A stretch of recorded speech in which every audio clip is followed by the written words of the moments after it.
गोटे काकताड़िया हेले गोटे कथाटे से कहते जे मो प्रत्यक्ष निर्वाचन लड़बी ना ना प्रत्यक्ष निर्वाचन लड़बार वितृष्णा बोध हुए आसी जाइए आइदर वितृष्णा आसी सी आउ क्या बाट छाड़ापी चाहते नुआ मान बाट छाड़े यहाँ निष्पत्ति द्वारा किसी नुआ लोक से बाट नुआ लोक बाट खोल ओराम प्रत्यक्ष निर्वाचन लड़े ना से राजनीति में युवपीढ़ी को सुजोग देवे घोषणा कर कौन रही यार उद्देश्य कहीं से राजनीति प्रत्यक्ष लड़े निर्वाचन लड़वा न लड़वा सीधा सड़क क्षमता राजनीति रहिबा कि परोक्ष राजनीति रहिबा एटा हूँ गोटे व्यक्तिगत निष्पत्ति जड़े मनीषर जुएल ओराम जे केंद्रमंत्री अच्छी से जदि एभली एक घोषणा करा निश्चित भाव में व्यक्तिगत निष्पत्ति कारण किछि दिन तले देखिथिबे आपणकर आपण आरएसएस रो मुख्य कहले 75 वर्ष पर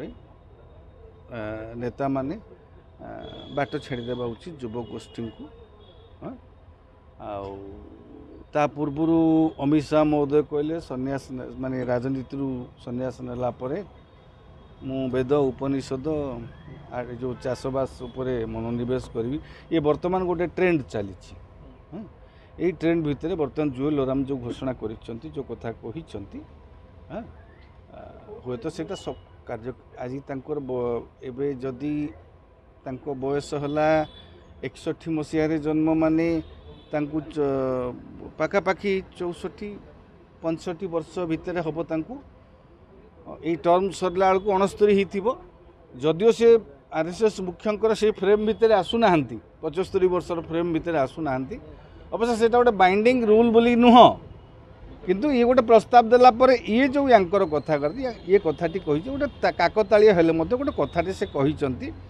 जे मो प्रत्यक्ष निर्वाचन लड़बी ना ना प्रत्यक्ष निर्वाचन लड़बार वितृष्णा बोध हुए आसी जाइए आइदर वितृष्णा आसी सी आउ क्या बाट छाड़ापी चाहते से कहते जे तांकर इच्छा बोध हुए परोक्ष राजनीति रही राजनीति दूरे कि सपोज कौटी मनकर राज्यपाल कौटी अन्य कौन सांविधानिक पदपदवी हाँ से संपूर्ण भाव एथिरू दूरे जीवे बोली कहिना सामाजिक जीवन को पलि आसबे कहिना कहते प्रत्यक्ष राजनीति में मु सीधा निर्वाचन लड़बी ना तो ये गोटे व्यक्तिगत निष्पत्ति ये गोटे भल कथा जदि जड़े वरिष्ठ नेता यहाँ अन्य मानक प्रणिधान योग्य हेले भल हुंता कारण लगातार भाव में निश्वास थिला पर्यंत जो क्षमतार रहिबार जो लोकंकर आशा सेटा जुएल ओराम जहाँ गोटे भल निष्पत्ति नहीं से कहते मु नुआ मान बाट छाड़े यहाँ निष्पत्ति द्वारा किसी नुआ लोक से बाट नुआ लोक बाट खोल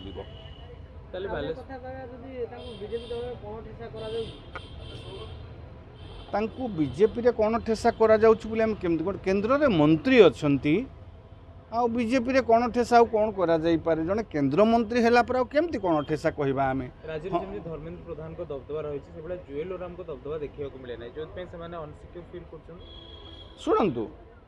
गोटे समय जुएल ओराम राज्य सभापति थिले गोटे समय जुएल ओराम मु भाबुची सबुठु अधिक प्रभावशाली सभापति थिले जे कि नवीन बाबू को मध्य मुहरे समालोचना करुले मेंटो सरकार थाईकि भी जुएल ओराम से समय तांकर सांगठनिक दबदबा सेटा को कहीं अस्वीकार करें ना स्पष्टवादी भाव से कहते